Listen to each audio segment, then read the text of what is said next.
I'm a tracksaw guy. Oh, hello.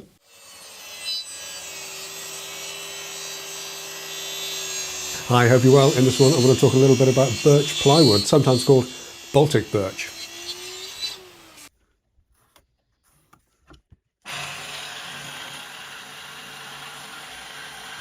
Hey, hope you're well. I'm starting in on the drawers for the workshop cabinet that I put in recently, and as I mentioned when I made this cabinet, I'm using this whole project as a bit of a test bed.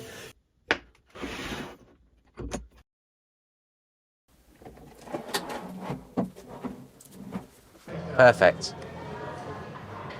That's it, Peter. Okay. I'll keep my eye on it. Well, literally. So if the first sign of madness is doing the same thing over and over and expecting a different result, then colour me crazy, because this is not my first Triton Dowler, but my fourth. Hi there, hope you're well.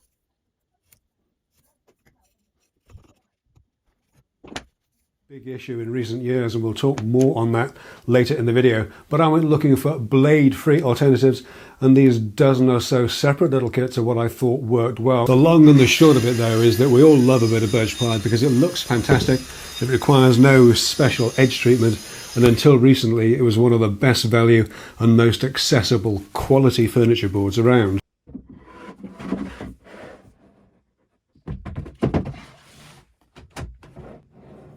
A quick and easy way to get a decent plinth, and a quick and easy way to get the internal length is to measure the required finish size off a couple of offcuts held against the end of the workpiece.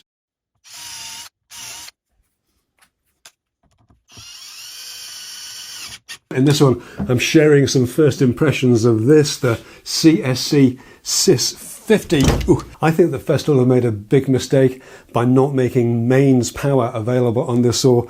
We'll get into the details of all that a little bit later. It's a really nice little blade-free tool set, with the only thing missing perhaps being a small straight screwdriver. And it's this slot that we're going to make our simple little flip stop for.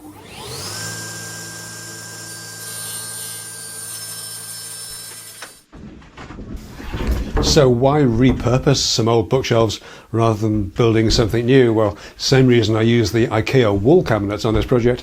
It's quick and easy, and after 32 years they may have reached their end of life in this part of the house, but they can still be useful as raw materials in another build.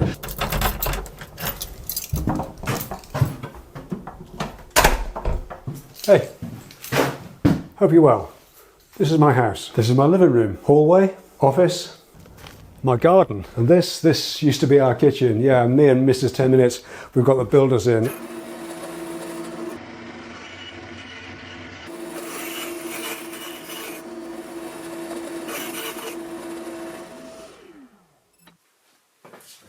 The same again.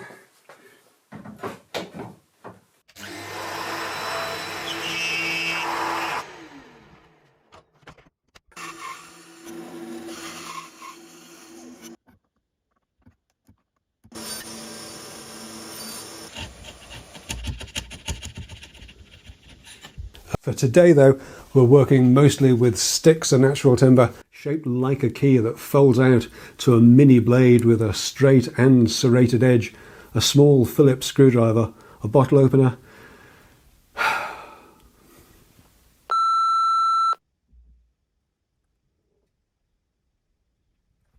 Well, we'll start in the room next door. If you don't know the story, this is my the only workshop I've ever had.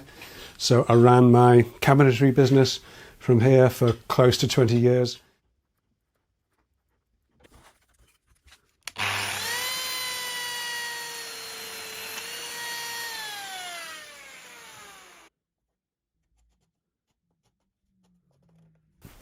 Cutting up some full sheets today.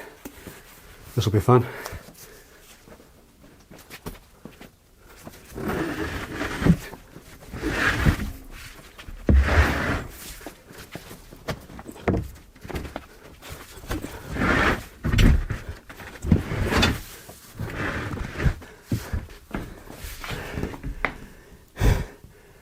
I swear this stuff's getting heavier, or I'm getting older.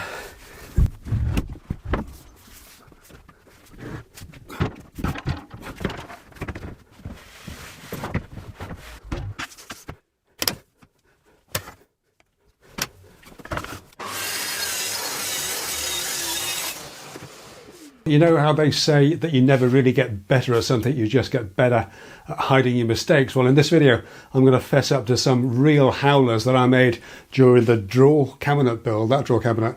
And I'm also going to show you how I've resolved them. So we can set our flag stop to 100 mil.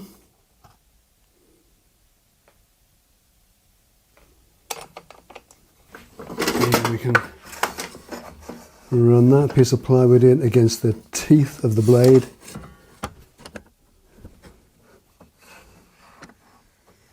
And just ease the fence over until it just touches. Hi there, I hope you're well. A couple of years ago I put out a set of videos called Cabinetry Basics about wall cabinet construction, and even today I still get a lot of yes but what about base cabinets questions. So in this one I'll be condensing many of those questions down into an easy to follow tutorial to help you understand why I make them the way I do. Yeah, not like that, more like this. A small Phillips screwdriver, a bottle opener. I've done a few videos on shaker style cabinet doors, the 10-minute workshop way, shaped like a key that folds out to a mini blade with straight and serrated edges, a small Phillips screwdriver, a bottle opener, a small slotted screwdriver. So I'm a big fan of casual carpentry, cabinets that are square enough, and I've said many times that I'd rather take workpieces that are consistent and repeatable over absolute accuracy. But just occasionally you come across something where you do need to be properly precise and repeatable at the same time. It's a really nice little blade-free tool set, with the only thing missing perhaps being a small scrate. But I've never really talked about the gaps around the doors before, as it's a surprisingly complex topic for overlaid doors like these. It's a really nice little... Oh, so that 12 months flew past, yeah, almost exactly a year ago, just over actually. It's a really nicely made little blade-free tool set, with the only thing missing perhaps being a small straight screwdriver, though I do have. And welcome to the 2023 gift list. No, don't worry, you haven't magically lost a couple of weeks. I'm doing this one a little bit earlier this year to coincide with Black Friday and the savings usually associated with that. That's the traditional Black Friday, of course, not the tawdry commercial month of Black Fridays that this otherwise sacred event has become. It's a really nicely made little blade-free tool set, with the only thing missing perhaps being a small straight.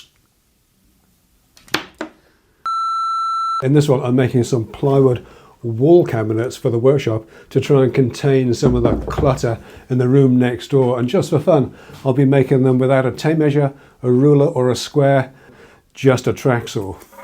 I'm making the double cabinet out of birch ply. Did I mention it was a sponsored video? And I've rummaged through my stash and found some 18mm birch for the top shelf.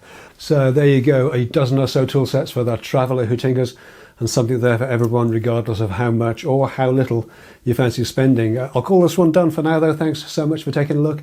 Be sure to let me know in the comments if there's anything that you think that I've missed that you might have added to this list. And if you are heading out on a trip, well, safe travels, and I'll see you again when you get back. All right, take care.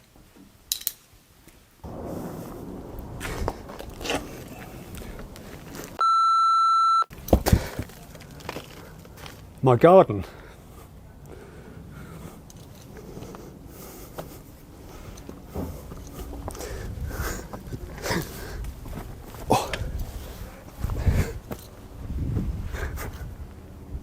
What should I get out of that?